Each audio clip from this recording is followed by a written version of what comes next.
आज हमारे नए शो की शुरुआत हो रही है। मैं भारत हूँ।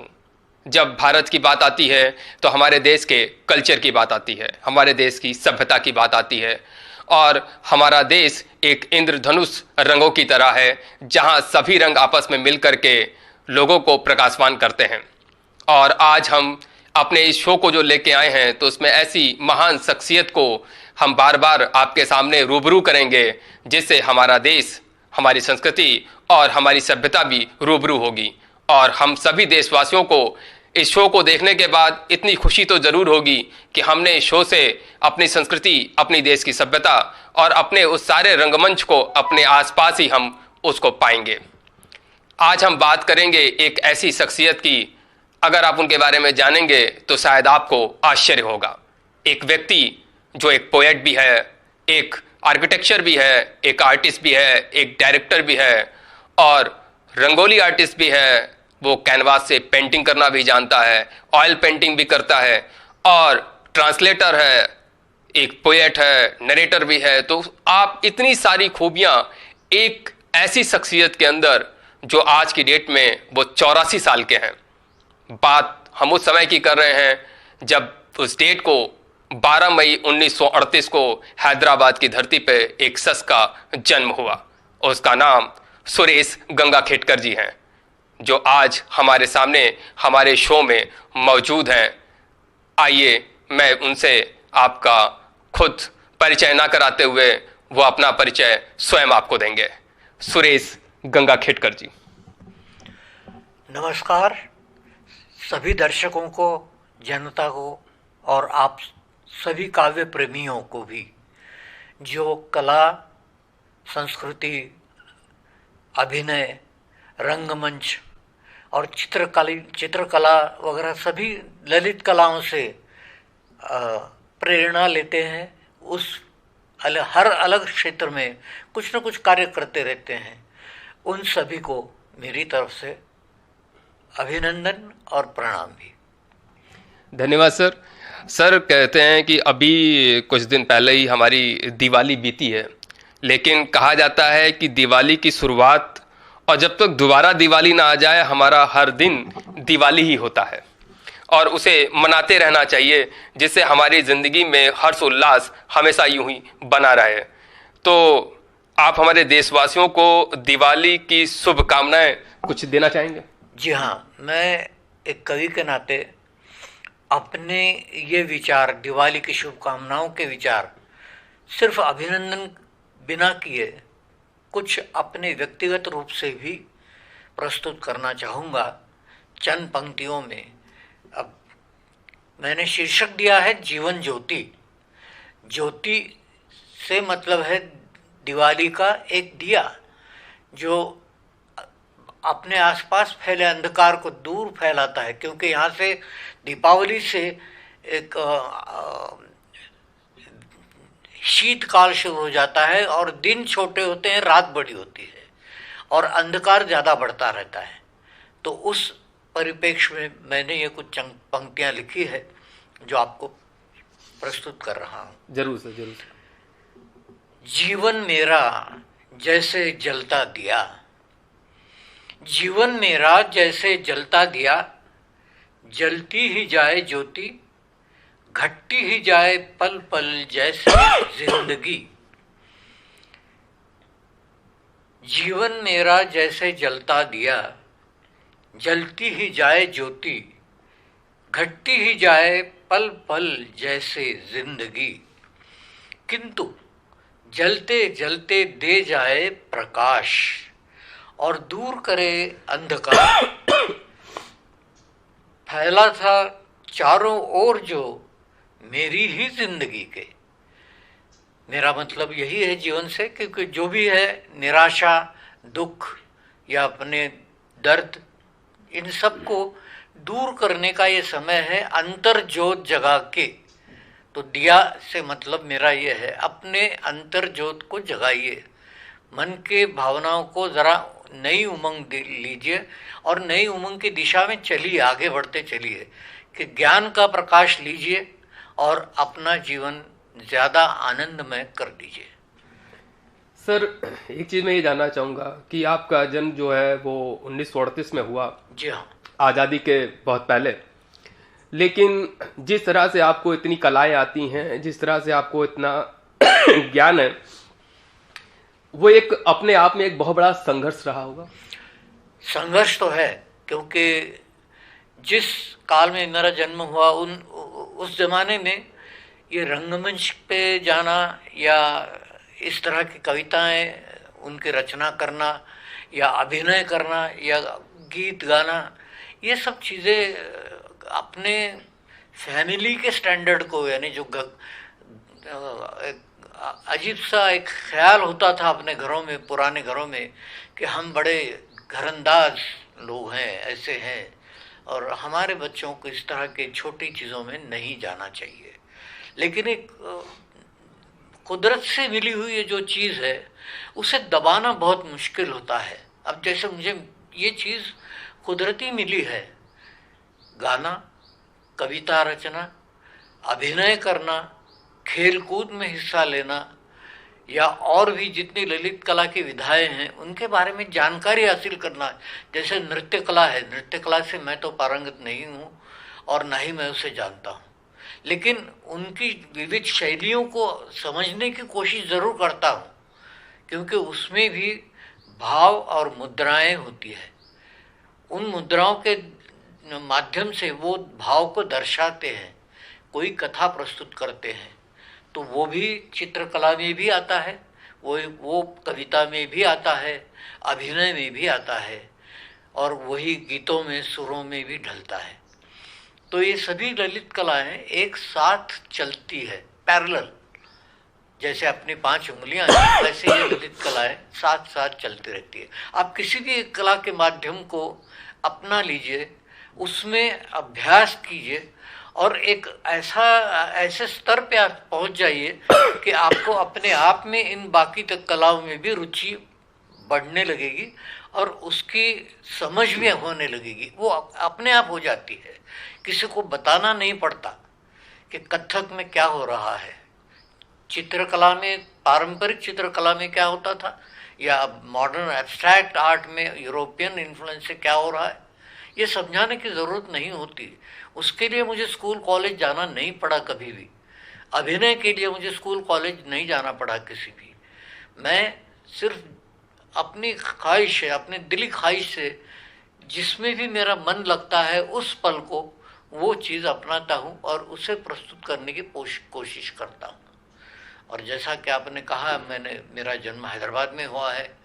हैदराबाद में निज़ाम के ज़माने में, उनके रूल के ज़माने में मेरा जन्म हुआ है, और भारत में उस वक्त स्वतंत्रता के आंदोलन यानी चरम पर था। उसके बाद भारत स्वतंत्र हुआ, लेकिन हैदराबाद के निज़ाम ने कभी ये नहीं स्वीकारा कि हम हिंदुस्तान में, भारत का एक हिस्सा बनकर रहेंगे, ये उन्हें मंजूर नहीं था। लेकिन उसका एक फ़ायदा भी हुआ कि उनके चलते चलते भी उर्दू से मेरा परिचय होना शुरू हुआ। मेरे पहले जनरेशन में मेरे भाई, पिता या बाकी लोग जो भी थे बुजुर्ग, वो उनका सबकी शिक्षा जो है उर्दू में हुई, उर्दू लिपि में। मेरी नहीं हुई। चौथी के माध्यम में मैं जब आया, चौथी कक्षा में, तब उर्दू ये उसका लास्ट ईयर था। उसके बाद से उर्दू ख़त्म हो गई। लेकिन जो कुछ सुना भाइयों से, बुजुर्गों से, मेरे पिताजी से, या उनके लिए मिलने वाले जो लोग आते थे, उनके अधिकतर शब्द उर्दू में चलते थे। जो भी भाषा वो बोलते थे, आपस में बातचीत करते थे, तो ऑटोमेटिक मुझे भी कुछ थोड़ा उर्दू का परिचय हो गया और मैं भी उर्दू समझने का प्रयास करता रहा। हिंदी तो राष्ट्रभाषा है, बोलचाल की भाषा है, और ये हिंदी भी मुझे बहुत अच्छी लगती है, क्योंकि मेरे स्कूल के ज़माने में जो हमारे हिंदी के टीचर थे 8वीं से 10वीं की कक्षा तक, उनकी हिंदी बहुत अच्छी थी। माथुर या सक्सेना थे, कायस्थ होंगे। उनका उच्चारण, कविता को समझाने का ढंग, दोहे हो, कविता हो, या और भी कोई उसके कोई भी विधि हो, वो बहुत अच्छी तरह समझाते थे। ऐसे लगता था कि वो खुद खो खो गए हैं उस कविता में, और मैं भी बिना कहीं नज़र इधर उधर हिलाए उनकी उन बातों में खो जाता था। तो उससे हिंदी का संस्कार मुझे बचपन से, स्कूल के ज़माने से ही हो गया। जब मैं बोलता हूँ, हम घर में, कमाल की बात यह है कि उस ज़माने में हम महाराष्ट्रीयन हैं, मराठी हैं, हैदराबाद में जन्मे फिर भी, तो घर में मराठी में बातचीत होने की बजाय बड़े बुजुर्गों से, भाइयों से, बहनों से हम आपस में हिंदी में ही चर्चा करते थे। ये कमाल की बात है। मातृभाषा तो मराठी है, वो तो हम करते ही थे, लेकिन जब खाना खाने बैठते थे या कुछ चाय पानी वगैरह चलता था, कोई दोस्त मिलने आते थे, दूसरे लोग मिलने आते थे, बात हिंदी में करते थे। तो ऑटोमेटिकली हिंदी का भी प्रभाव मुझ पर बहुत असर कर गया उस ज़माने में, और मराठी आया, हिंदी आया, उर्दू भी आ गया। ये तीनों ज़बानें मुझे ठीक से आ गई। साथ में वो हिस्सा जो था प्रदेश का, वो तेलुगु भाषी लोगों का था। आज जो तेलंगाना बना है, इसके पहले वो आंध्र प्रदेश था। तो वो बहुभाषी स्टेट था, बहुभाषी कैपिटल था हैदराबाद सिटी। उर्दू, हिंदी, मराठी, तेलुगु, कन्नड़ा, ये पांचों भाषाएं साथ साथ चलती थी। और अंग्रेजी तो यानी अपनी पढ़ाई का मीडियम बन चुका था ब्रिटिश राज की वजह से, उनके इन्फ्लुएंस में, तो उसका भी थोड़ा बहुत ज्ञान आया। तेलुगु भाषा मुझे समझ में आती है, थोड़ी बहुत बोल लेता हूँ टूटी फूटी भाषा में, लेकिन पूरी तरह समझ लेता हूँ। कन्नड़ा में भी ऐसे होता है कि कन्नड़ भाषा मुझे समझ में आती है, कन्नड़ भाषा बोलने में मुझे थोड़ी दिक्कत आती है। वो इसलिए कि हम भाषाओं को यही कहते हैं कि ये भाषा भगिनी है। तो तेलुगु और कन्नड़ा, ये दोनों भाषा भगिनी, इनका प्रयोग जब घर में होता था तो तेलुगु बोलते बोलते कुछ कन्नड़ा के शब्द आते थे, मिल जाते थे उसमें, कुछ कन्नड़ा बोलते बोलते तेलुगु के शब्द आ जाते थे। एक अजीब सा मिश्रण होता था, लेकिन बोलने वाले और समझने वाले, सुनने वाले दोनों समझ जाते थे, और कोई इसमें आपत्ति नहीं लेता था। तो अब कभी कभी मुझे मौका पड़ता है, बेंगलोर भी जाता हूँ तो वहाँ कन्नड़ चलता है, हैदराबाद में आता हूँ तो तेलुगु भी चलता है, उर्दू भी चलता है। तेलुगु में बोलने लगता हूँ तो कुछ कन्नड़ा के शब्द आते हैं। कन्नड़ा में बेंगलुरु में कुछ बातचीत होती है लोगों से तो तेलुगु शब्द बीच में आते हैं, वो थोड़ा हंसते हैं, खुश होते हैं कि ये क्या गड़बड़ है भाई। तो लेकिन मैं भी खुश होता हूँ, मैं कह देता हूँ भाई मुझे सभी भाषाओं के लिए उतना ही आदर है, उसमें कुछ ना कुछ बोलने का प्रयास रहता है मेरा, वो खुद ब खुद अपनी ज़बान पे आ जाते हैं वो शब्द। उर्दू भी ऐसे ही हुआ। उर्दू क्योंकि मेरी तो चौथी कक्षा तक की था, लेकिन मेरे बड़े भाई वगैरह जिनका एजुकेशन, उनका तो एजुकेशन ही उर्दू मीडियम में हुआ उस ज़माने में, तो उर्दू भाषा का प्रभाव बहुत ज़्यादा था। तो उनसे कुछ उर्दू के शब्द मैंने सुने, उर्दू के प्रोग्राम में अटेंड करता था, वहाँ की काव्य संध्याओं को मैं जाता था। जैसे हिंदी की काव्य संध्या जिसको हम कहते कवि गोष्ठी, वैसे उर्दू में बज़्म अदब, जो बज़्म अदब है उसमें भी मैं शिरकत करने जाता था। वो लोग भी बड़े शौक से बुलाते थे कि भाई इसको उर्दू में भी इंटरेस्ट है, तो वो लोग बुलाते थे। तो उनकी शायरी सुन के, उनके लेक्चर्स वगैरह सुन के मुझे उर्दू में भी रुचि बढ़ने लगी, और जो भी कुछ कहा सुनी मैंने, शब्द अपने पिकअप किए उसके उर्दू के, उनको मैं अपने प्रयोग में मेरे अनजाने में ही लाता रहा। मुझे पता भी नहीं चला कि मैं कब उर्दू में कुछ शब्द उसमें पिरो रहा हूँ। जब मैं रचना करता हूँ तो बिल्कुल पता नहीं चलता, खुद ब खुद आ जाते हैं। हिंदी भी बोलता हूँ तो कभी कभी शुद्ध हिंदी भी बोलता हूँ, कभी मिली जुली हिंदी भी बोलता हूँ, जो आपस में एक दूसरे को समझाने में, समझने में आसानी कर दे। मराठी भी लिखता हूँ। तेलुगु भाषा का परिचय मेरा ऐसा रहा कि जब तेलुगु भाषा बहुत अच्छी तरह बोलने वाले लोग होते हैं, आमतौर पे जो फेरी वाले लोग, बाजार के लोग जो बोलते हैं, वो तेलुगु इतनी अच्छी नहीं होती, वो कन्नड़ भी इतनी अच्छी नहीं होती। लेकिन उनके साहित्यकारों से जब मेरा कभी कभी कुछ परिचय हुआ, या काव्य गोष्ठियों में उनके द्वारा उनकी रचनाओं को सुनने का अवसर मिला, तो मुझे खुद ब खुद ये महसूस हुआ कि उच्चारण की मधुरता जो है उसमें, कविता द्वारा जो जब वो कहते हैं, कविता को प्रस्तुत करते हैं, तो उच्चारण की मधुरता मुझे आकर्षित कर गई। और मैंने सोचा कि भाई इसमें इतनी नाद मधुरता है, तो क्यों ना मैं इसे और ज़्यादा समझने की कोशिश करूं। और उससे मेरा तेलुगु की तरफ ज़्यादा झुका हुआ। अचानक मैंने देखा कि जिनके घर में जाता था कवियों के, तेलुगु कवियों के, तो वो जब अपनी रचनाएं सुनाते थे, उनकी पत्नी, उनकी धर्मपत्नी कविता कन्नड़ बोलने वाली निकलती थी। ये तेलुगु भाषी और घर की महिलाएं कन्नड़ भाषी, ये भी एक अजीब मिलाप था। तो बातों बातों में मैं बात छेड़ देता था कि क्या उनको भी इसमें कोई रुचि है। तो महाशय खुद कहते थे, भाई मेरी पत्नी तो कन्नड़ा में बहुत अच्छा लिखती है। और मुझे ताज्जुब होता था, देखो ये तेलुगु में लिखने वाले, बोलने वाले प्रोफेसर या अच्छे अच्छे लोग हैं, साहित्यिक हैं, और उनकी पत्नी कन्नड़ा में लिखती है, कन्नड़ा में बोलती है। तो मैंने उनसे भी कभी कभी सुनने की गुजारिश की, उन्होंने सुनाया। और जितना मेरा थोड़ा नॉलेज था भाषा का, मुझे वो भी बहुत अच्छा लगा, क्योंकि जब वो कविता सुनाती थी, रचना सुनाती थी, तो अच्छी भाषा का प्रयोग करते थे और उच्चारण भी उतना ही अच्छा, मधुर, सॉफ्ट होता था। तो उससे मुझे इन भाषाओं में रुचि मेरी बढ़ने लगी।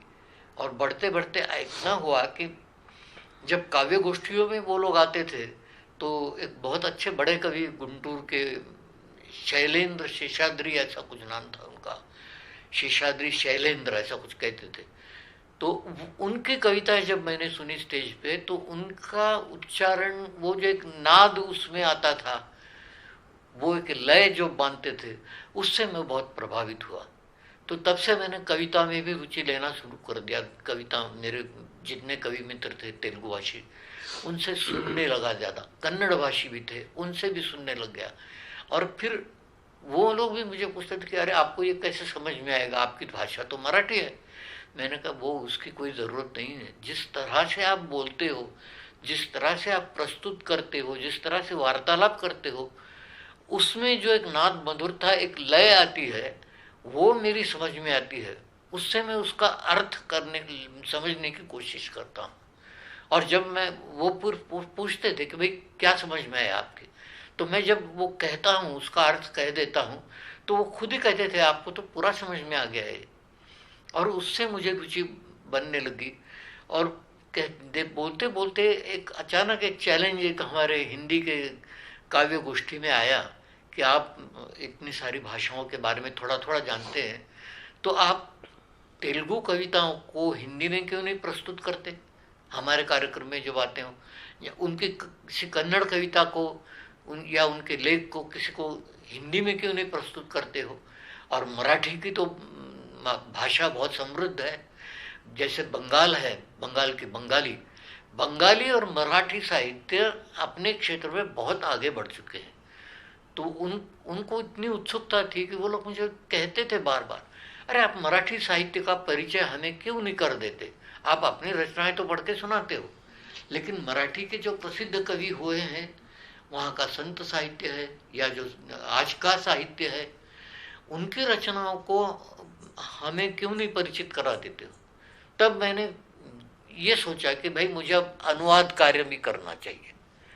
तो मैंने कुछ कवियों की एक लिस्ट बना लिया अपने मन में कि जो मैं स्कूल के ज़माने से सुनता आया, पढ़ता आया हमारी मराठी किताबों में, उस ज़माने से आज के ज़माने तक हर दशक का एक अच्छा कवि जो माना जाना रहता था, उसकी जो प्रसिद्ध रचना थी, एक या दो रचनाएं, मैं उनको हिंदी में अनुवाद करके और वो अनुवाद भी गद्य रूप में नहीं करता था, क्योंकि कविता का अनुवाद है तो कविता का अनुवाद कविता के रूप में ही होना चाहिए। और ना ही इतना, बल्कि उन्होंने जिस छंद में या जिस वृत्त में वो रचना की है, मेरी कोशिश ये रहती थी कि मैं उसी तरह से उसे अपने अनुवाद में भी स्वीकार करूँ, उसी रूप में प्रस्तुत करूँ। और उसमें मुझे बहुत यश मिला। यहाँ तक कि जितने लोगों को सुनाया मैंने अपने काव्य गोष्ठियों में, उनको बहुत पसंद आई। और बाहर से भी हमारे हिंदी की जो काव्य गोष्ठी होती थी, गीत चांदनी, जिसका मैं सदस्य था, तो उनका एक उनकी मासिक पत्रिका जो बनती थी, गोलकुंडा दर्पण, उसमें उन्होंने मेरे लिए एक पेज ही अलॉट कर दिया रेगुलर। मैं करीब करीब 2 साल हर महीने हर एक अच्छे मराठी कवि की रचना, 1 या 2 रचनाएं, उनका जीवन परिचय और वो रचनाएं, उनका हिंदी में अनुवाद उसी काव्य रूप में करके प्रस्तुत करता रहा, जो कि ऑल इंडिया सर्कुलेशन में था। तो उनको बाहर से भी कुछ अच्छे अभिप्राय आते रहे, उन्होंने मुझे बताया भी, और मुझे उससे मैं ज़्यादा उत्साहित हुआ। फिर मैंने सोचा भाई मैं क्यों ना तेलुगु कन्नड़ भाषा की भी बातें करूं। हमारे तेलुगु यूनिवर्सिटी जब हैदराबाद आंध्र में आ गया, तो तेलंगाना यूनिवर्सिटी के जो पहले वाइस चांसलर थे, यंगेस्ट वाइस चांसलर उस वक्त इंडिया के, डॉक्टर एन गोपी, उन्होंने एक अपनी काव्य रचना का अपनी एक शैली बना ली थी। वहाँ का जो एक हिंदी वार्ता पत्र था, वार्ता, उसका नाम ही वार्ता था, तो वार्ता में वो रोज 4 पंक्तियां तेलुगु काव्य रचना देते थे तेलुगु में। तो वो साल भर चली, यानी 365 रचनाएं उनकी एक साल में आती थी। तो एक बार वो मेरे घर आ गए अचानक। उन्हें किसी हमारी संस्था के किसी सदस्य ने कहा कि भाई अगर अनुवाद चाहते हैं आप और दूसरी भाषा में प्रकाशित करना चाहते हैं तो आप इनके पास जाइए और ये अनुवाद कर सकेंगे आपकी कविताओं का। वो आए, आदर सम्मान हुआ, जो बातचीत हुई। उसके बाद उन्होंने कहा कि ये इच्छा लेकर आया हूँ कि मेरी जितनी भी काव्य रचनाएं हैं ये मुक्तक है। वो छोटे छोटे 4 लाइन में पूरी कविता तो बनती नहीं है, तो उसे मुक्तक कहते थे। तो वो मुक्तक जितने मैंने लिखे हैं, कम से कम आप उसका तो अनुवाद रूप में कोई प्रस्तुतिकरण कर दे। कितना वक्त लगेगा आपको? मैंने कहा 365 रचनाएं हैं आपकी, तो एक तो आपको मेरे साथ बैठ के सुनानी होगी, मैं आपकी आवाज़, आपकी नाद मधुरता को, उस लय को समझूंगा, उससे मुझे ज़्यादा अर्थबोध हो जाएगा आपकी रचना का, शब्दों का, और तब मैं उस लय को पकड़ के उसी के साथ अपनी मराठी की रचनाएं या हिंदी की रचनाएं भी उसी रूप में प्रस्तुत करने की कोशिश करूँगा। तो वो प्रयोग बहुत अच्छा हुआ, सफल हुआ। उन्होंने कहा कितना टाइम लगेगा? तो 6 महीने, साल। मैंने कहा इतना तो नहीं, ज़्यादा से ज़्यादा 6 महीने। लेकिन मैंने 4 महीने में भी वो काम पूरा कर दिया। वो पुस्तक प्रकाशित हुई हमारे मराठी साहित्य संघ हैदराबाद के द्वारा, यानी का ऑफिशियल एक स्टेटस मिल गया उसको, एक लेवल मिल गया उसको, और सबने उसको बहुत सराहा। तब से एक अनुवादक के रूप में भी मेरा परिचय होने लग गया ऑटोमेटिकली, जबकि वो मेरा रेगुलर फीचर नहीं था। मैं अपनी रचनाओं को अपनी भाषा में, अपने रूप स्टाइल में प्रस्तुत करना ज़्यादा पसंद करता था। वैसे ही कुछ कन्नड़ रचनाओं का कोशिश की मैंने, प्रकाशित तो नहीं हुई वो, लेकिन उनके सभाओं में जब जाता था तो उनको वहीं थोड़ा सा अनुवाद करके सुनाता था। उन्होंने भी बहुत अप्रिशिएट किया। इसी तरह उर्दू के वज़न में जब जाता था, मेरी कोशिश ये होती थी कि मैं उर्दू की भाषा को अपनाते हुए, यानी जितने भी शब्द मुझे थोड़े से ज्ञात है उनका उपयोग करते हुए क्यों न मैं कोई ऐसे रचना करूं जो उनके लिए आसान हो जाए समझने में, क्योंकि शुद्ध हिंदी में कुछ करूं तो वो बोर हो जाते हैं। तो मैंने उसका भी थोड़ा सा अभ्यास करना शुरू कर दिया, और मैंने उसकी ये नब्ज पकड़ी कि उर्दू में क्या चलता है, कि उर्दू में गज़ल सबसे ज़्यादा पॉपुलर है या नज़म। तो नज़म लंबी होती है, बड़ी होती है, गज़ल एक 5 शेर 7 शेर ज़्यादा से ज़्यादा इतने में बन जाते हैं, 2-2 पंक्तियों का एक शेर।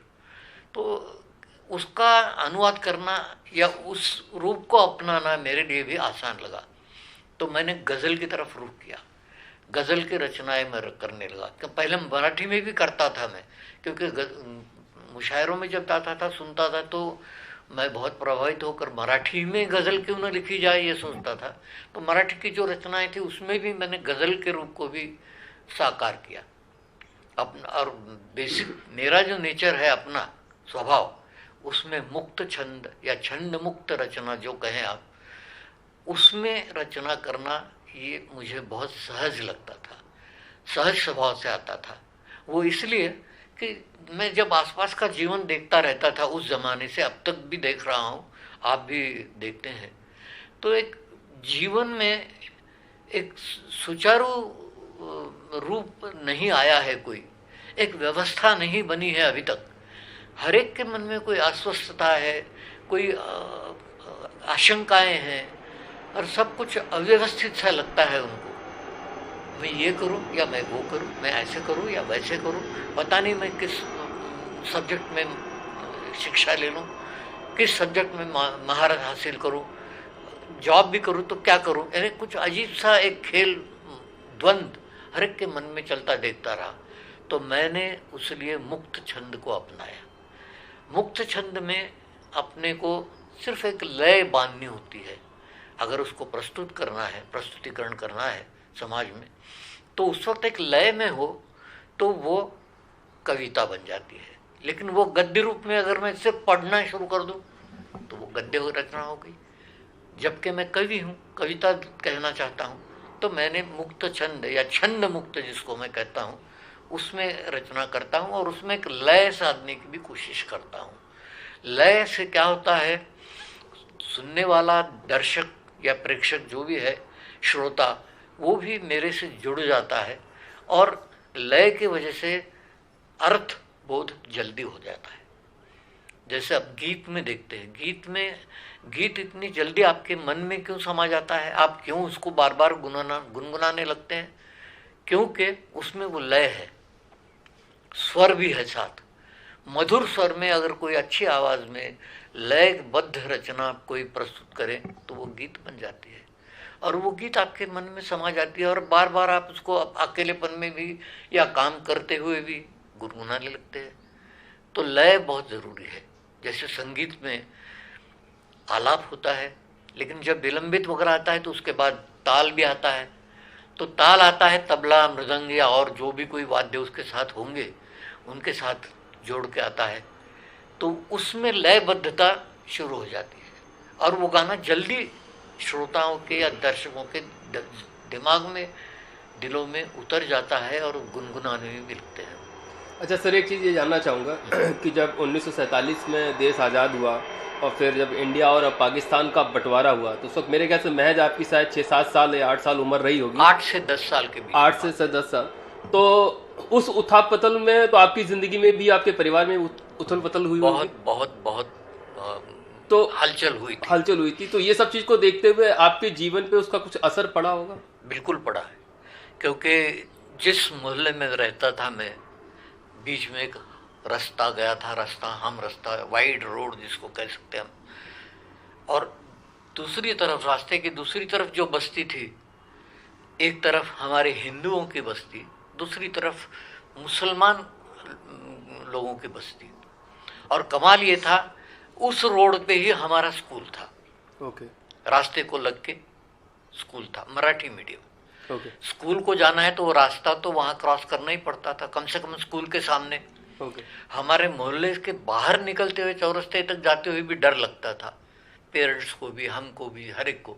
क्योंकि चौरस्ते के उस पार मैं देखता था सामने रास्ते पे लोग नंगी तलवारें लेके झूमते झामते, लाठियाँ वगैरह घुमाते, उनके लोग भी आते थे, क्योंकि वह निज़ाम का राज था। और निज़ाम का जो सेनापति जिसको कहते हैं आप, वो था, वो कासिम रिजवी, बहुत नाम हुआ है उसका आजकल भी।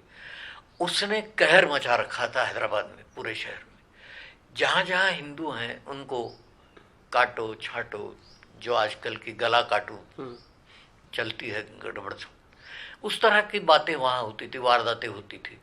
तो हम, अब देश का अभिमान भी था हमें, राष्ट्र का, तो एक शर्ट के बटन्स मिलते थे, जैसे आपको याद होगा, एक बटन सिले हुए होते प्लास्टिक के, और एक होते अंदर से लगाने के लिए होते थे। भूल जाते वक्त हम वैसे बटन से लगाते थे, और बटन में लकीली हमें ऐसे बटन मिलते थे जिसमें गांधी, नेहरू या सुभाष चंद्र बोस की तस्वीरें होती थी, छोटी छोटी छोटी, और वो हम बड़े फख्र के साथ उसे लगा के बड़े शान से झूमते झामते जाते थे, यार दोस्त मिलके।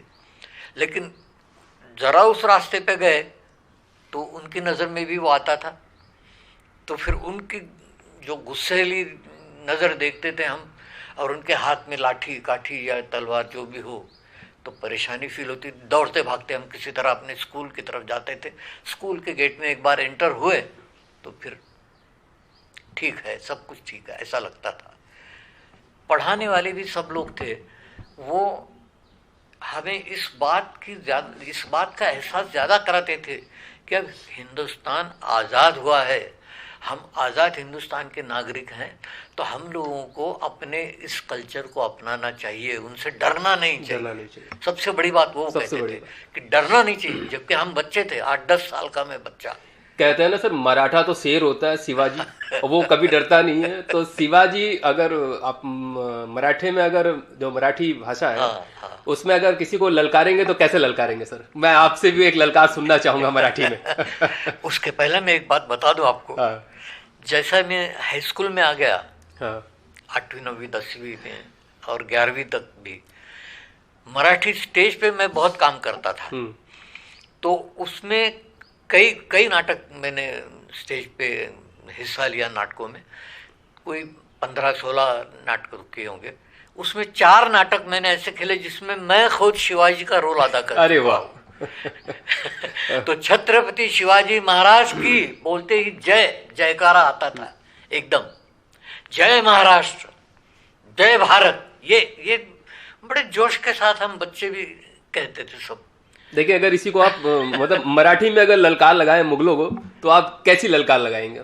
जरा एक ललकार आपकी मुंह से भी सुनना चाहूंगा मराठी में। उस वक्त ये होता था कि जय भवानी, जय शिवाजी, ये नारा लगता था ज्यादातर। तब हमको कहते थे आओ, हिम्मत है तो आओ हमसे लड़ो, ये मर्द मराठा कभी पीछे नहीं हटेगा। तो इस तरह के भी नाटक प्रयोग में आते थे। छोटी एकांकिका जिसको कहते हैं, वो हम बहुत स्टेज पे लाते थे। और उसके साथ साथ मेरा एक और शौक बढ़ गया, कॉम्पेयरिंग जिसको आज कहते हैं आप, कमेंट्री करने का। हाँ। वो मौका मुझे मिलता था क्योंकि आवाज़ अच्छी थी, बुलंद थी, और जो भी प्रयोग हम करते थे जिसमें मेरा रोल नहीं है, लेकिन इस तरह के अलग अलग छोटे किस्से हम 10-10 मिनट के भी प्रस्तुत करते थे। तो उस हर एक के बीच में एक लड़ी बनाने के लिए एंकरिंग बहुत जरूरी है, बहुत जरूरी है। तो हर एक का मूड अलग रहता था पेशकश का। हाँ। तो उस मूड के अनुसार मैं कुछ एक 8-10 पंक्तियां कह देता था, चाहे गद्य रूप में हो चाहे पद्य रूप में हो। तो वो पंक्तियां हम भी सुनना चाहेंगे, लेकिन हाँ। सर मराठी में मराठी में सुनना चाहेंगे, उसके बाद फिर आप बता दीजिएगा आखिर इसका मतलब क्या है। ये होता था कि एक महाराष्ट्र गीत बहुत प्रसिद्ध है, लता जी ने भी गाया, उनके पूरे फैमिली ने, हृदयनाथ मंगेशकर जी ने कंपोज किया है उसको। ओके। कि जब मराठा लोग उत्तर भारत की तरफ गए मुगलों को भगाने, पीछे हटाने, तो उस वक्त ये एक नारा लगता था, जय भवानी, जय शिवाजी, हर हर महादेव। ये बड़े ऊंचे स्वर में सब इकट्ठा होके बोलते थे। तो हम बचपन में हम भी इसी ललकार के साथ जो भी खेल खेलना है, प्रस्तुतिकरण करना है नाटक या स्टेज पे या जो भी है, उसकी शुरुआत कुछ इस तरह से ही करते थे हम। तो उसके लिए बीच में मेरी एक कमेंट्री चलती थी उनको जोड़ने में। तो जोड़ते जोड़ते मुझे पता नहीं चला, एक तो भाषा ज्ञान अच्छा था, मराठी का टीचर्स बहुत अच्छे थे, हिंदी के भी टीचर्स बहुत अच्छे थे जिनके संस्कार हुए। तो जो भी मैं बोलता था वो कमेंट्री, बाद में मुझे प्रोग्राम के बाद मेरे बुजुर्ग दोस्त वगैरह सब जो थे वो लोग मुझे आके कहने लगे, अरे बेटे तुमने तो कहते कहते कविता कह दी थी स्टेज पे। मैंने कहा कविता? मैंने कब कही कविता? वो जो तुम कमेंट्री करते थे बीच में, वो तो कविता ही थी और क्या था। तब मेरे दिमाग में एक अजीब सी परेशानी, उलझन से पैदा हुई कि मैं कविता कहता हूँ, मुझे पता भी नहीं था। तो कहते हैं ना, माँ सरस्वती कब कहाँ कैसे प्रकट होंगी किसी को नहीं पता है, पता नहीं चलता। सर इस कार्यक्रम को हम आगे जारी रखेंगे, लेकिन एक छोटे से ब्रेक के बाद, कहीं मत जाइएगा, अभी हाजिर होते हैं।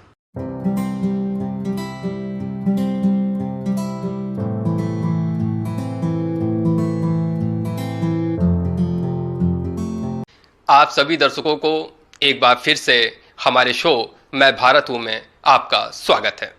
हम अपनी चर्चा जारी रखेंगे। सर, देखा जाए तो बाद में धीरे धीरे पता चलता है कि फिर आप अपना रुझान रेडियो की तरफ आपका चला गया। तो अचानक एक ट्रांसलेटर व्यक्ति, एक पोएट, रेडियो की तरफ उसका जाना रंगमंच के बाद, ये थोड़ा अजीब सा नहीं लगता है सर? इसके बारे में कुछ बताएंगे कि आखिर रुझान रेडियो की तरफ कैसे हुआ आपका? बहुत सीधा साधा जवाब है इसका, क्योंकि रंगमंच पे जाने के लिए आपको बहुत ज़्यादा समय देना पड़ता है, चाहे मराठी में हो या हिंदी में हो।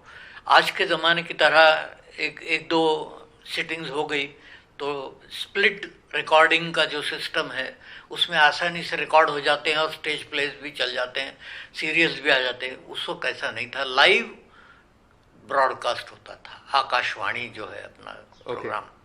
तो लाइव ब्रॉडकास्ट में जाने के लिए बहुत थोड़ा समय लगता है आपको एक्चुअल ब्रॉडकास्ट के लिए। रिहर्सल बेशक 2 दिन पहले होती है, सिर्फ 2 रिहर्सल होती है, एक 40-40 मिनट समझ लीजिए, इतना वक्त निकालना पड़ता है, ज़्यादा नहीं।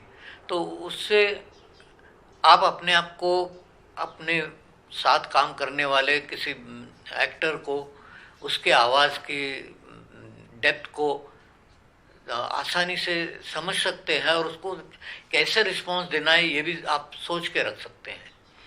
और आपके प्रोड्यूसर डायरेक्टर जो होते हैं वो तो है ही, वो तो गाइड करते ही रहते हैं समय समय पर। इसके साथ माइक का एक बहुत बड़ा रोल होता है कि माइक के साथ आपका डिस्टेंस कैसे रहना चाहिए वहाँ, क्योंकि जब कागज़ हाथ में होता है तो कागज़, एक कागज़ छोड़ो फिर दूसरा पेज, उस पर आपका डायलॉग आता है, फिर तीसरा पेज डायलॉग आता है, तो वो कागज़ भी आवाज़ नहीं दे सकता वहाँ। इतना वो शार्प माइक होते थे और वो कैच करते थे। तो हमें वो भी पहले सीखना पड़ा कि एक एक कागज़ किस तरह धीरे से टेबल पे छोड़ देना है। और वो लगता तो डिफ़िकल्ट शुरू में था, लेकिन वो मुझे ज़्यादा आसान लगने लग गया। स्टेज पे काम करना है तो 3 महीने रिहर्सल करनी पड़ती थी उसके पहले, उस ज़माने में, क्योंकि नाटक पूरा जो है 3 घंटे का होता था। जैसे वो राज कपूर की इसमें कि शो 3 घंटे का जीवन, तो ये 3 घंटे का नाटक है। रिहर्सल भी बड़ी भारी करनी पड़ती है, सभी को इकट्ठा आना पड़ता है, एक दूसरे के साथ कैसे कोऑपरेट कर सकते हैं, कैसे रिएक्ट कर सकते हैं, वो सब स्टडी करना पड़ता है। क्या लाइट इफेक्ट्स होंगे, स्टेज के अपने इर्द गिर्द क्या एटमॉस्फेयर होगा, क्या सजावट होगी, वो सब देख के अभिनय करना पड़ता है। रेडियो पे वो कुछ नहीं है, वो सिर्फ आवाज़ की जादू है। जो भी है, आपके आवाज़ के ज़रिए आप अपना रोल अलग अलग तरीके से प्रस्तुत कर सकते हैं। उसलिए रेडियो पे जाना मुझे फिर आसान लगा, क्योंकि मेरी पढ़ाई भी बढ़ती गई उम्र के साथ, कॉलेज हो गया, फिर टेक्निकल एजुकेशन आर्किटेक्चर की तरफ गया मैं, तो समय निकालना बहुत मुश्किल हो जाता है। तो रेडियो की तरफ मैं मुड़ गया। वहाँ हैदराबाद में मराठी सेक्शन जो था, उसमें मराठी में नाटक, हर महीने एक नाटक आया करता था। तो मैं उसमें शिरकत करता था। लकीली ये हुआ कि आवाज़ मेरा माइक को इतना सूट कर गया उनको, और नाटक का मेरा अनुभव जो था स्टेज का, तो मुझे सबसे ज़्यादा रोल मुझे मिले मेरे सीनियर से भी कंपैरिजन में। तो वो तो बल्कि रश करते थे कि भाई अरे यार तू तो एकदम हमारे सब रोल छीन ले रहा। वो जब ये था, लेकिन रेडियो पे जाना आसान रहता था और हर कोई घर बैठे रेडियो पे नाटक सुन सकता था, क्योंकि वो शाम का या रात का समय होता था ब्रॉडकास्ट का। उस समय घर में सब लोग इकट्ठा बैठ के नाटक देख सकते थे। तो समाज में पॉपुलैरिटी बढ़ाने का बहुत बड़ा आसान जरिया था ये रेडियो। और वो प्रोग्राम्स भी उस वक्त बहुत अच्छे चलते थे, नाटक बहुत अच्छे होते थे और रोल भी बड़े अच्छे मिलते गए मुझे।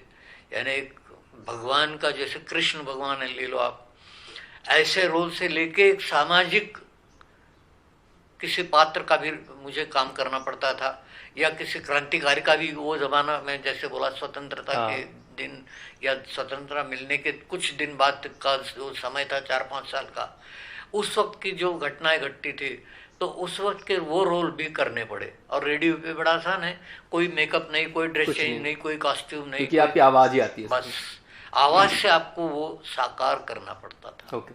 तो इस तरह रेडियो का मुझे शौक लगा। मैंने करीब 20 से ज़्यादा नाटकों में, रेडियो के नाटकों में काम किया। अच्छा। स्टेज के तो करता ही रहा, 15-20 नाटक मैंने स्टेज पे भी किए। तो रेडियो में सर सुनने में आया कि आप अनुपम खेल के साथ भी कुछ वक्त हाँ, आपके नहीं, गुजरे। ये मराठी का था हिस्सा। लेकिन जैसे मैं सर्विस में शिमला में गया, ओके। सर्विस के लिए, तो वहाँ जाने के बाद फिर मेरे पास और कोई साधन नहीं था, स्टेज पे कैसे जाऊँ, क्योंकि तरक्की होने से लो पोस्ट पे मैंने ज्वाइन किया, लेकिन तरक्की होके मैं गेस्टेड ऑफिसर बन गया। गेस्टेड ऑफिसर बन गया तो मुझे इस तरह की चीज़ों के लिए वक्त निकालना मुश्किल हो जाता था आर्किटेक्चर और इस कामों में।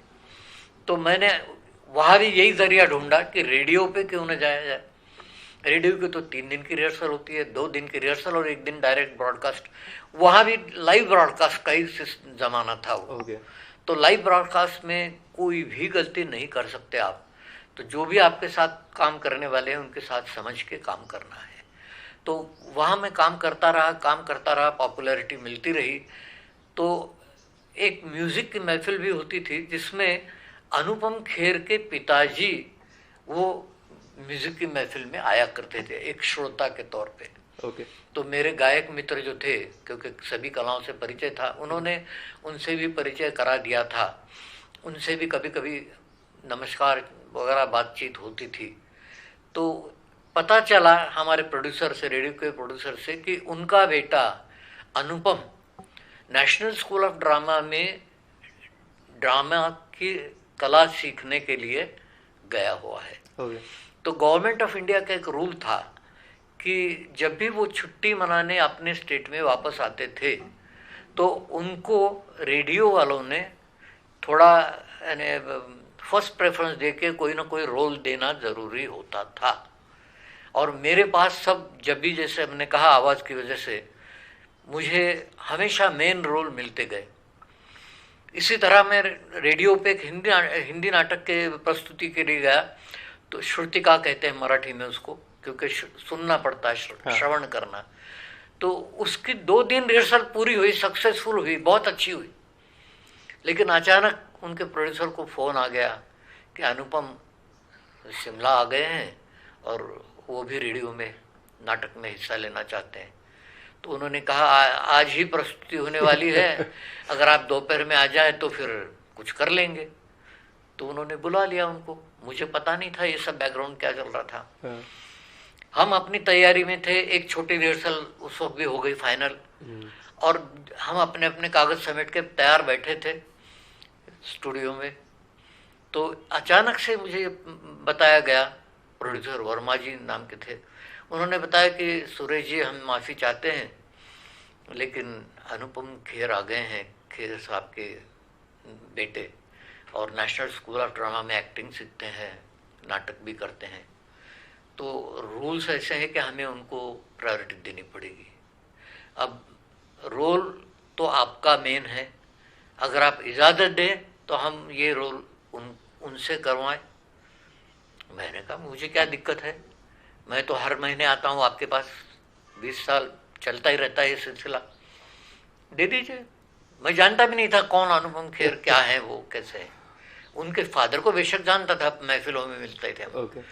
तो मैंने कहा ठीक है। तो आधा घंटा पहले उन्होंने आके रिहर्सल करवाई।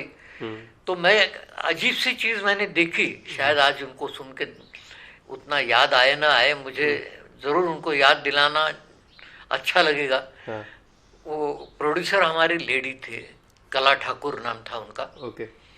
और रिहर्सल रूम में हम बैठे थे और एक्चुअल स्टूडियो में, तो वो कोने में बैठ के बिल्कुल ऐसे बुझे हुए से बैठ के अपना अपना रोल पढ़ रहे थे। तो कला जी कहते थे, अरे अनुपम भाई तुम जरा इधर मुंह करो और जरा जोर से बोलो, आवाज़ नहीं आ रही है तुम्हारी ठीक से। तो वो पढ़ते थे, जब भी वो रोल पढ़ते थे फिर से कला जी कहते थे, अनुपम आवाज़ अभी भी ठीक नहीं आ रही है, आप तो नेशनल स्कूल ऑफ ड्रामा के स्टूडेंट हो, आपके आवाज़ में तो जान आनी चाहिए, जानदार चाहिए वो। तो थोड़े शर्माए बुझ गए से जैसे लगते थे वो। उन्होंने फिर ज़रा आवाज़ पिकअप की और करना शुरू किया। जब ओके हुआ सब शॉट, तो फिर कला ठाकुर जी ने और वर्मा जी प्रोड्यूसर ने, उन्होंने मुझे कहा सुरेश जी आप बस सिर्फ बैठे रहिए साथ में, रोल तो अब उनको दे दिया है, आपको बुरा ना लगे तो आप बैठ जाइए। मैंने कहा मैं यहाँ जरूर बैठूंगा, स्टूडियो में ही बैठूंगा, बाहर नहीं बैठूंगा। और फिर वो रोल अनुपम से उन्होंने करवाया। ऐसे फिर दूसरी बार वो जो छुट्टी आए शिमला में, तब तो थोड़ा कम से कम मुंह देखे परिचय तो हो ही गया था। तो उस वक्त भी यही परेशानी आई, मेरी रिहर्सल हो गई थी पूरी, मेन रोल मेरा था, लेकिन फिर से वर्मा जी थे उस वक्त उसके डायरेक्टर, उन्होंने कहा भाई सुरेश जी फिर से दोबारा आपसे माफी मांगते हैं, अनुपम आए हैं तो उनको रोल देना। मैंने कहा खुशी के साथ दीजिए, मुझे भी एक अच्छे एक्टर के साथ परिचय हुआ, ये तो खुशी महसूस होगी। अब तो उनकी आवाज भी जरा खुल गई है, वो भी शर्माने से हट गए हैं, निकल गए हैं और कॉन्फिडेंस के साथ काम कर रहे हैं। तो मैं भी जरा देखूं कि नेशनल स्कूल ऑफ ड्रामा में क्या होता है, क्या इफेक्ट होता है, जिसको मैं पाना चाहता था मैं वहां नहीं जा सका किसी वजह से, तो कम से कम मैं देखूं कि क्या असर होता है, क्या असर होता है। सही। तो उनको तो रोल दे दिया। वो नाटक भी अच्छा रहा, बहुत अच्छे नाटक हुए। इस तरह अनुपम के साथ उतना ही अल्प परिचय मेरा रहा। किसी प्रोग्राम की वजह से एक बार वो हैदराबाद आए, जब मैं सर्विस छोड़ के हैदराबाद आया वापस में, आर्किटेक्ट था मैं, तो वहाँ उनका कोई प्रोग्राम था या कुछ था, तो मैंने कहा दोस्तों से, हमारे आर्किटेक्ट दोस्तों से, आर्टिस्ट दोस्तों से, यार अनुपम खेर आए हैं, ये उनको तो मैं पहचानता हूँ, शायद उनको याद हो ना हो, अब तो एक्टर बन गए, सारांश के बाद की बात है। अच्छा। तो तब तक वो काफी हाइट पे पहुंच गए अचानक एकदम। तो जाने वाले थे प्रोग्राम में वो लोग, दूसरे दोस्त, वो बोले मैं आपकी तरफ से उनको याद दिला दूं। मैंने कहा जरूर यार, अच्छा लगेगा, मुझे भी खुशी होगी। उन्होंने कोई जिक्र किया तो, और शिमला रेडियो का भी जिक्र किया, तो अनुपम में उनको जवाब दिया कि हाँ भाई मैं उनको पहचानता हूँ, मराठी महाराष्ट्र ना वो थे वहाँ थे, नाम याद है, वो भी नाटक में आते थे, रेडियो नाटक में, इतना याद है, बाकी तो कुछ ज़्यादा दोस्ती बड़ी नहीं थी। मुझे भी खुशी हुई जवाब सुन के कि अरे वाह, आज भी वो इंसान इतनी ऊंचाई पे पहुंचने के बाद भी थोड़ा बहुत दोस्ती का ख्याल रखता है। नहीं सर, एक बात तो सही है कि अनुपम खेर आज भी डाउन टू अर्थ है, ये नेचर है उनका, और ये अच्छा लगता है कि कलाकार के अंदर, कहते हैं ना कि कलाकार वही कलाकार है जिसके अंदर घमंड नहीं है। हाँ बिल्कुल सही, हकीकत बिल्कुल में सही है। और कला का वास उसी के अंदर होता है, क्योंकि सरस्वती उसी के पास होती है। जिसके पास घमंड होता है उसके पास सरस्वती नहीं होती है। और घमंड होता तो मैं वो रोल छोड़ता भी नहीं। हाँ सही बात है। एकदम सादी बात है, एकदम सही बात है। मैं क्यों अपना लेकिन रोल सर एक बड़ा एक जरीब से नहीं देखा जाता कि सर एक बचपन से एक आज़ादी के फिर एक डाइवर्जन होते होते आप मतलब लैंग्वेज के ट्रांसलेटर से लेकर के पोएट से लेकर के फिर आप एक रेडियो में जाना, एक आर्किटेक्चर को एक एकदम डिफरेंट बात, एक डिफरेंट वो चीज़ दिखती है। और सबसे बड़ी बात तब सर आती है कि उसके बाद भी हाथ में कलम के बजाय अगर कैनवास आ जाए तो उसकी बात ही डिफरेंट हो जाती है। और आजकल का युवा तो सोच ही नहीं सकता। मैं आपकी कुछ पेंटिंग सर मैं हमारी जनता को दिखाना चाहूंगा। ये पेंटिंग है सर आपकी, और मुझे तो सर कुछ भी नहीं समझ में आएगा क्योंकि मुझे तो सिर्फ कलर्स लगेंगे, लेकिन मैं चाहूंगा सर इस पेंटिंग के बारे में कि आप हमारे दर्शकों को कुछ बताएं। कविता में होता है, एक होता है सीधी सादी, जैसे मैंने कहा नज्म और एक गजल, और उसके साथ एक होती चिंतन पर कविता होती है, जो आजकल के साहित्य के आप सोचेंगे, वो दिनकर जी के ज़माने से वो बड़े बड़े नाम है, मैं नाम लेना पसंद नहीं करूँगा, मैं उनका साहित्य पढ़ा भी नहीं हूँ इतना ज़्यादा, लेकिन वो एक चिंतन पर कविताएं रचनाएं जो होती थी नीरज वगैरह की, खासकर जो मुझे पसंद थी। तो उस तरह की वृत्ति मुझ में अपने में भी आई, ऐसा मुझे एहसास होने लग गया कि मैं चिंतनिका लिखने लग गया। जो मेरी कविताएं थी छंद मुक्त, वो चिंतनिकाएं बन गई। चिंतनिकाएं ने अपने आप को अपने में ही देखना। दुनिया में तो हम देखते हैं सब कुछ है, दूसरों को सुनाने के लिए 4 शब्द मैंने लिख दिए, सुना दिए, उन्होंने ताली बजाई, वाह वाह किया और ख़त्म हो गई कविता। लेकिन उस चित्र से या उस कविता से अपने आप को समझ पाना, समझने की कोशिश करना, ये आता है कला में, यानी जिसको कहते हैं हम चिंतनिका, मैं कह रहा हूँ उसके लिए।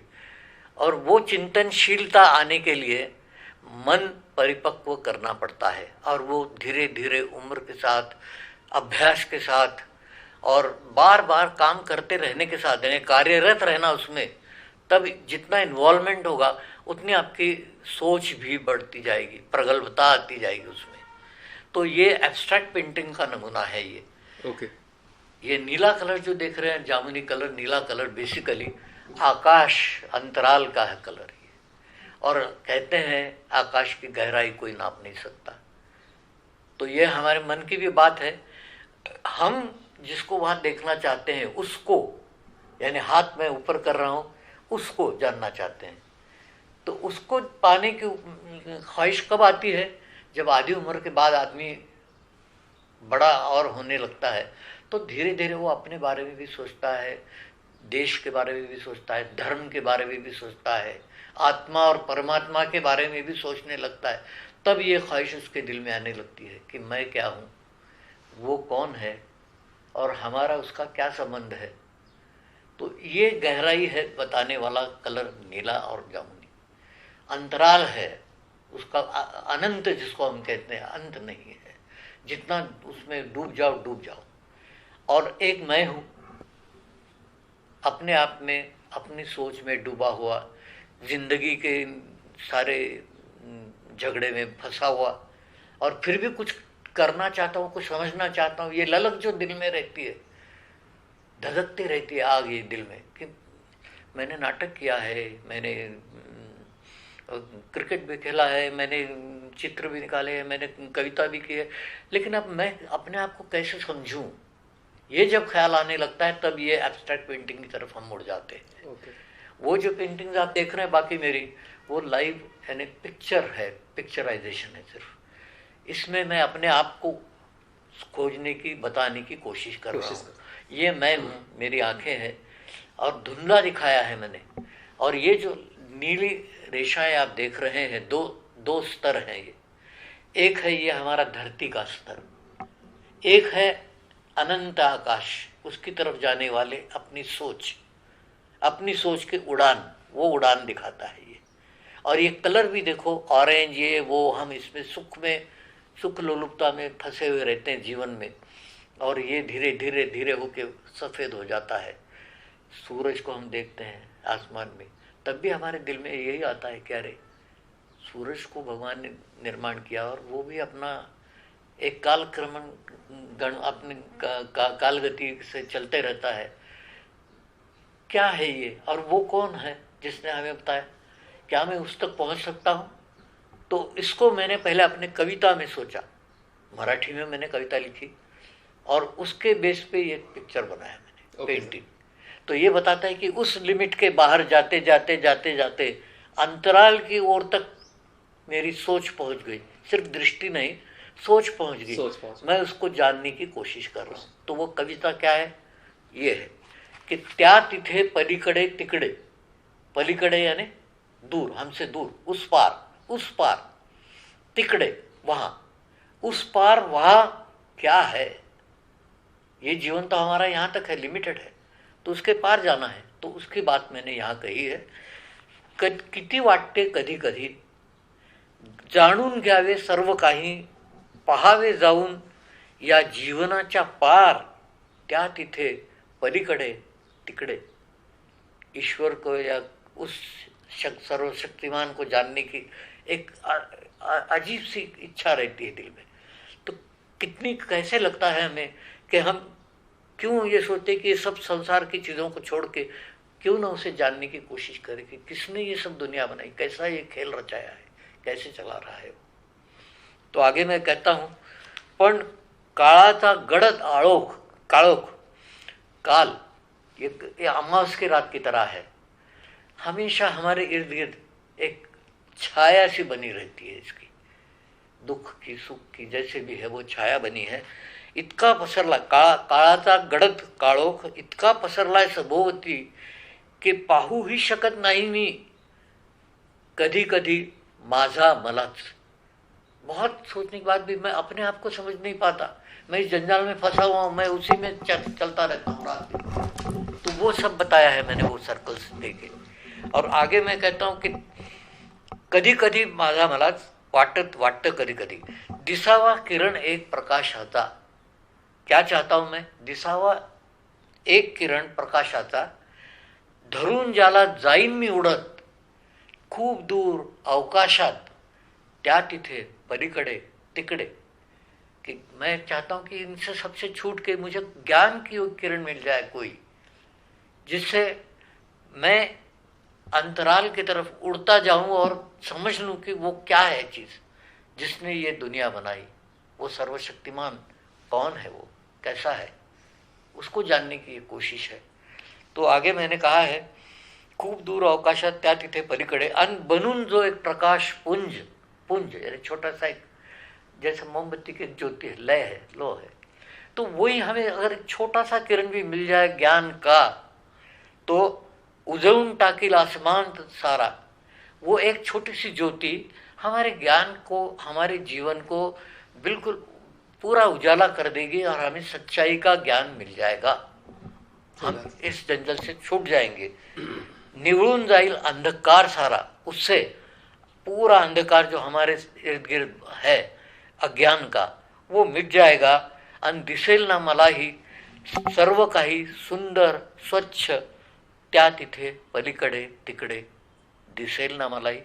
दिल में सवाल यही आता है कि अंधकार अज्ञान का दूर हो, मुझे भी उस प्रकाश किरण से उसको जानने के पहुँच, कहीं दूर नज़दीक तक पहुँचने की कोई संधि मिल जाएगी, कोई चांस मिल जाएगा।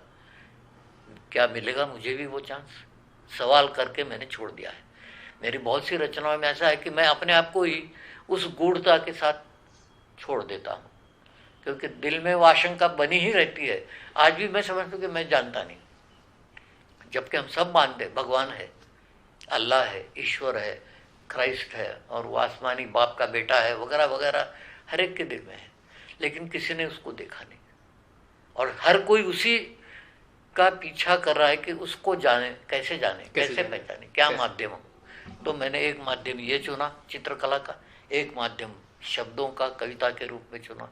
दोनों का आपने सामंजस्य बैठाया। हाँ, तो मेरी अधिकतर रचनाएं जो है या तो चित्र के बाद बनी है, या चित्र मेरे कविता के बाद बने हैं। जो दिल में ख्याल आया उठ के लिख दिया, फिर 2 दिन बाद सोचता हूँ कि इसको क्यों ना मैं कैनवस पे उतारूं, क्यों ना इसको चित्र के रूप में समेटूं। सही कहते हैं कि कविताओं का भाव और जो चित्रों का भाव होता है वो एक सिक्के के 2 ही पहलू हैं। बिल्कुल बिल्कुल मानता हूँ, मैं बिल्कुल मानता हूँ, बिल्कुल सही है। क्योंकि कुछ बातें ऐसी होती है जो हम शब्दों में बयान नहीं कर सकते। इसकी भी एक लिमिट है, एक पेज तक मैंने लिख दिया, उसकी भी एक लिमिट है, वो एक कैनवस, एक साइज है। लेकिन उस साइज के बाहर जाने की जब बात आती है, फ्रेम आउट ऑफ फ्रेम, तो फिर मैं ये बैकग्राउंड चुनता हूँ ऐसे कि वो आकाश की नीली गहराई है और हमें इस जमीन से उठकर ऊपर जाकर कहीं सामने सर आपकी जो चित्रकारी वो हाँ, आपके पास मुझे दिख रही है, उसमें एक पूरे देश का मेरा एक पूरा कल्चर दिखता है। हाँ, ये एक्चुअली बात ऐसी थी, मैं नागपुर में था जब इनकी पोस्टिंग नागपुर में थी मेरे बेटे की। ओके। तो उन दिनों में नागपुर में मूवमेंट बहुत बड़ा चला, अब थोड़ा दब गया है ये पॉलिटिक्स के बदलते रंग में। स्वतंत्र विदर्भ, स्वतंत्र विदर्भ हमें चाहिए, हम महाराष्ट्र में नहीं रहना चाहते। नागपुर, अमरावती, नासिक तक का कुछ एरिया जो भी है वो विदर्भ कहला जाता है। तो हमें स्वतंत्र विदर्भ चाहिए, हम उसमें जीना चाहते हैं। जैसे आंध्र का टुकड़ा बना एक ही भाषा के, तेलंगाना हो गया, आंध्र हो गया, इधर झारखंड हो गया, उधर उत्तराखंड हो गया। तो मेरे दिल में ये सवाल आता था, भाई एक देश में रह के, एक तरह के कल्चरल एटमॉस्फेयर में रह के, कभी कभी एक भाषा के समूह में रहते रहते भी हमें अलग होने की, एक टुकड़ा बना के अलग होने की ख्वाहिश क्यों आती है? सही। क्या हम इसको जानते हैं? क्या हम इससे तरक्की पा सकते हैं? तो उन्होंने एक एग्जीबिशन अरेंज किया वहाँ के मराठी साहित्य परिषद ने, विदर्भ, स्वतंत्र विदर्भ, ये सब्जेक्ट पे डालो।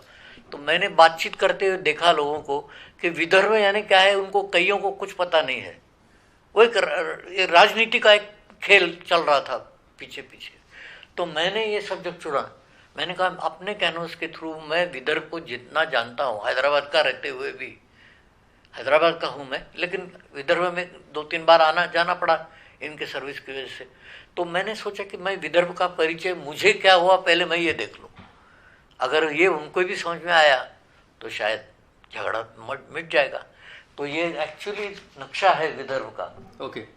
जो मानते थे कि इतना विदर्भ हमें चाहिए, आउटलाइन उसकी है। ओके। अब विदर्भ में क्या है, लेकिन तो मुझे तो सत्ता से कोई मतलब नहीं, तो मैंने देखा विदर्भ का कल्चर क्या है, विदर्भ को मैं कैसे पहचानता हूँ।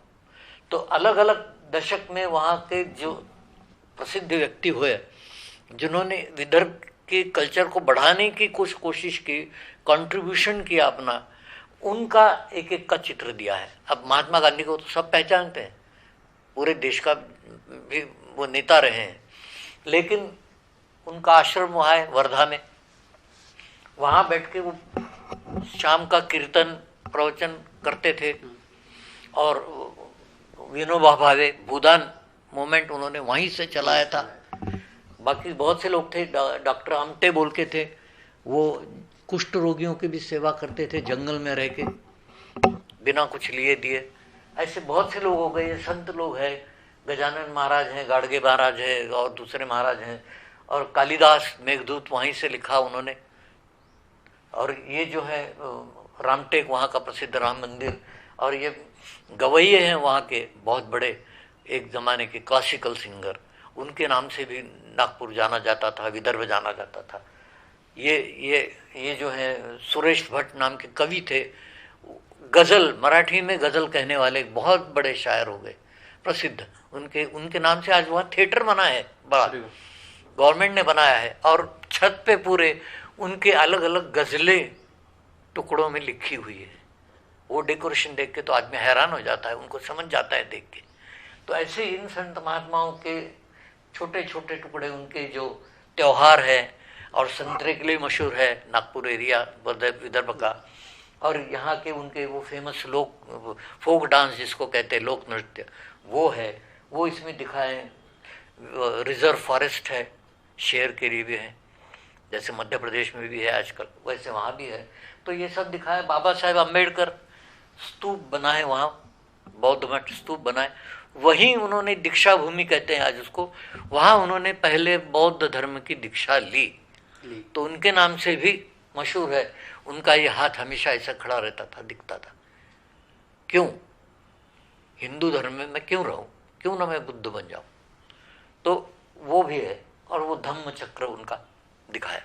तो इस तरह मैंने जो जाना विदर्भ को, मैंने ऐसे प्रस्तुत किया। तो जो दर्शक आते थे वो जब आपस में बात करते थे, मैं सुनता था, अरे यार ये अपने विदर्भ में ये भी है, ये भी, हाँ कमाल है, हम ग्रेजुएट हो गए यार, हमको अभी तक ये पता नहीं कि ये सब यहाँ है अपने आसपास।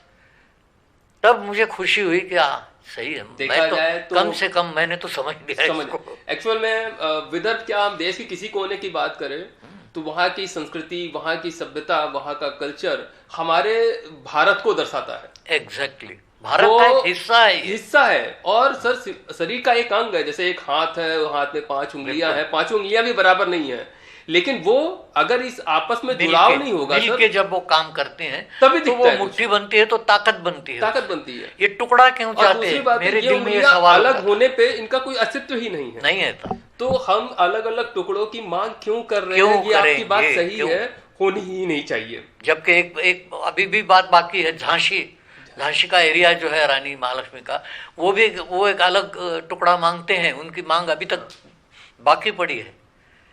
उत्तराखंड हो गया, झारखंड हो गया, ये भी हो गया, अब वो खालसा भी मांगते हैं। सही बात है सर, मोमेंट है। अरे क्यों? आप भारत में पैदा हुए, भारत में घूम फिर रहे हैं, भारत का किसान जो आपको खिलाता है वो आप धान, उसमें से ही अनाज आपको मिलता है, आप खाते पीते हैं, यहीं रहते हैं, पहनते थोड़ा सा अलग है एक दूसरे के अलग तरीके से, लेकिन बोलते जब हैं तो मैं जो बोल रहा था वो बोल भाषा हिंदी की जो आती है, हिंदी उर्दू मिक्स, कभी हिंदी गुजराती मिक्स, कभी हिंदी पंजाबी मिक्स, अलग अलग प्रांत में आप जाएंगे तो आप देखेंगे हिंदी बंगाली मिक्स, लेकिन हिंदी है वहाँ, सब जगह हिंदी है सर। और सबसे बड़ी बात है कि हिंदी को भी राष्ट्रभाषा होना चाहिए, और वो आज तक नहीं हुई है, और कहीं न कहीं ये हमारी कमी को भी दर्शाता है, क्योंकि हर देश की एक अपनी राष्ट्रभाषा है, पहचान होनी तो होती है। हाँ। हिंदी भी हमारी एक राष्ट्रीय भाषा बननी चाहिए, और शायद देश के हर एक नागरिक को इसकी मांग करनी चाहिए। और इसमें किसी प्रकार की कोई भी राजनीति नहीं होनी चाहिए। ये बात जो आपने रखी, ये हमारे दर्शक भी सुन रहे हैं और ये बहुत अच्छी चीज़ है। हम आगे आपसे चर्चा जारी रखेंगे सर, लेकिन एक छोटे से ब्रेक के बाद। बिल्कुल।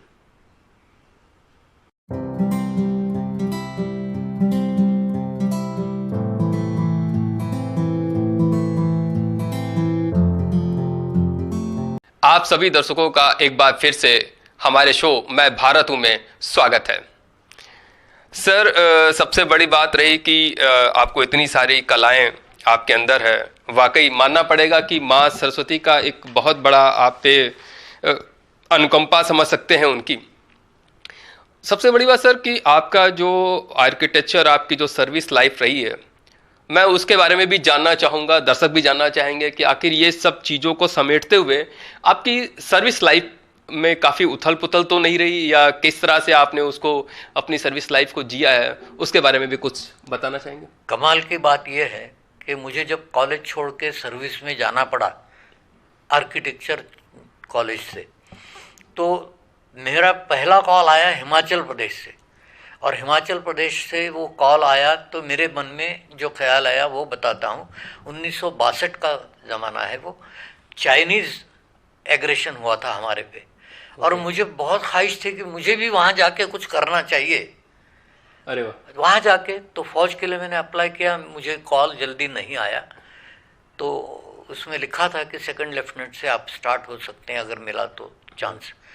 वो नहीं मिला तो मैंने कहा चलो आर्किटेक्चर का वहाँ के डिपार्टमेंट का हिमाचल का कॉल मुझे पहले मिला, तो मैंने उसे चुन लिया। मैंने कहा ये तो चांस छोड़ना ही नहीं। तो पहाड़ों के साथ में जाके भिड़ गया वहाँ। हिमाचल में जब गया तो वहाँ के निसर्ग से बहुत प्रभावित हुआ, नेचर का जो एटमॉस्फेयर वहाँ का है उससे प्रभावित हुआ। वहाँ के लोगों की सादगी, कल्चरल एंड मैनरिज्म, वो जो भी था उससे बहुत मन मेरा मोह हो गया। और मैं वहाँ रह के और फौजियों के साथ वहाँ, क्योंकि उनका वेस्टर्न कमांड का हेडक्वार्टर था, तो उनके साथ मेरा मेल मिलाप ज़्यादा होता रहा। तो उन दोस्तों के साथ उनके क्लब में बैठे बैठे जो बातें होती थी, तो उससे मैं इतना प्रभावित हुआ कि मुझे अपने देश की पूरी एक अजीब सी कल्पना मेरे दिल में एक चित्र बना कर लेके गई।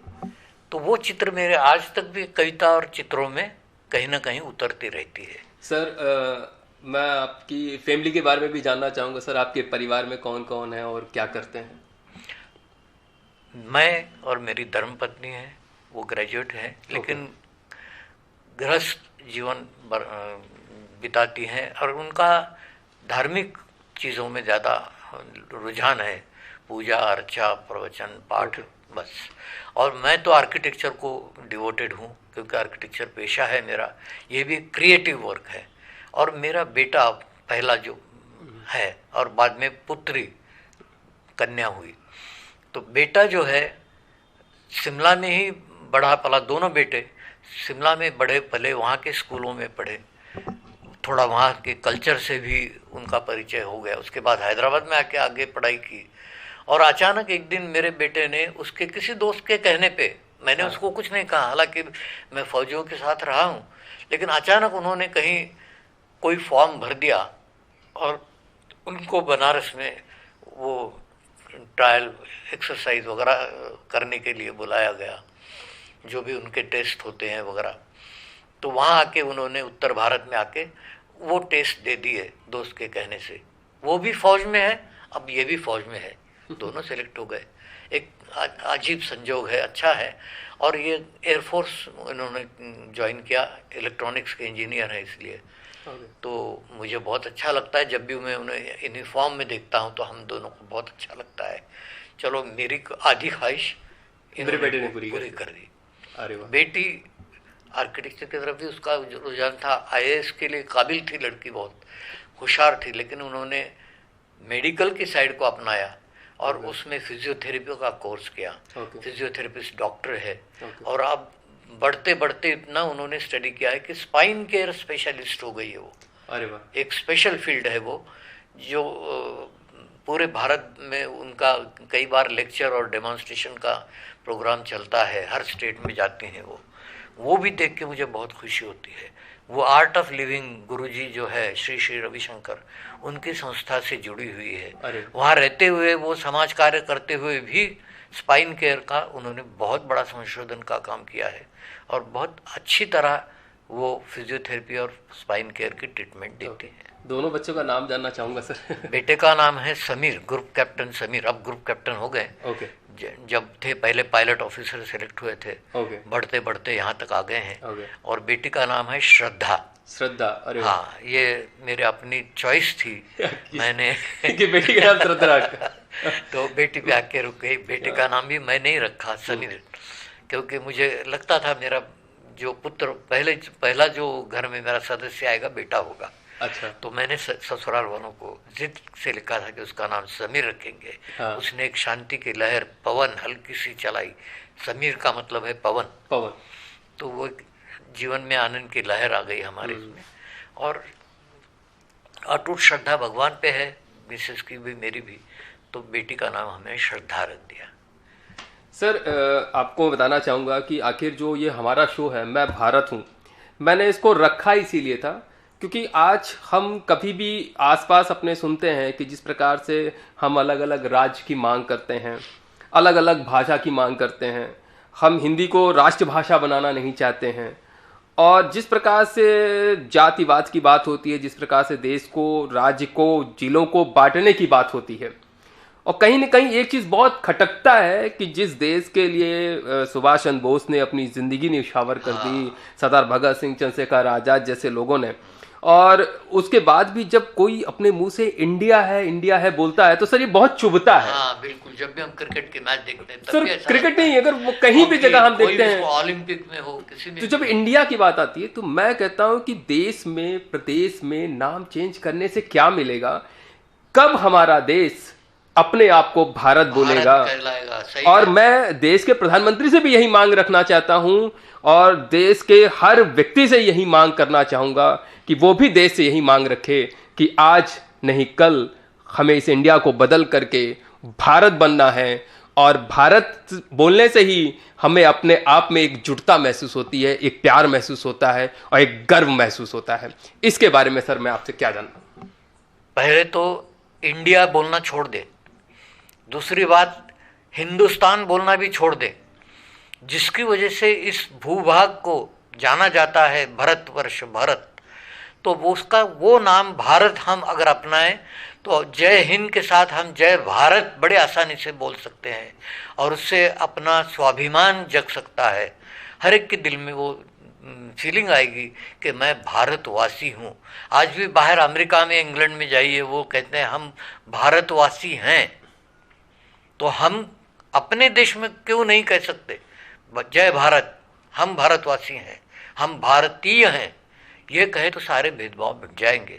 उसके लिए मैंने चंद पंक्तियों में ये ख्याल मेरा जाहिर किया है जो चुभता है मेरे दिल में, हमेशा चुभता आया है कि देश क्या होता है? देश क्या बस एक इमारत है? आज के माहौल को जोड़ के देखिए, देश क्या बस एक इमारत है? चंद यात्रियों से भरी मात्र एक रेल है? या कोई एक नेता, या सिर्फ एक मंदिर या मस्जिद है कोई जिसके लिए सब झगड़े चल रहे हैं आजकल?